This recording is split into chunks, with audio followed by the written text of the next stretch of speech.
违建被命令停工，嘛无伫咧惊。这是台中太平中山路上有一栋透天的，半年来被检举违建3届，标准法公文要求讲伊来停工，厝主嘛无伫咧惊，照常起哦。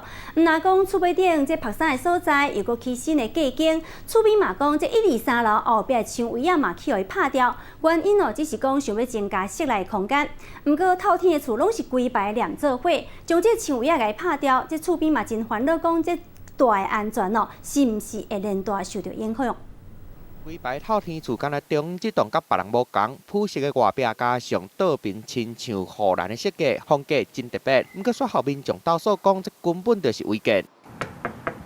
台中一个行政县投诉讲，台中太平中山路的这间透天厝，早伫107年就开始咧起违建啊。楼尾顶本来是用来拍山的所在，厝主煞甲搭起来，搁做架间。1楼用来地当的壁嘛，规个卡掉，向外口搁起出去。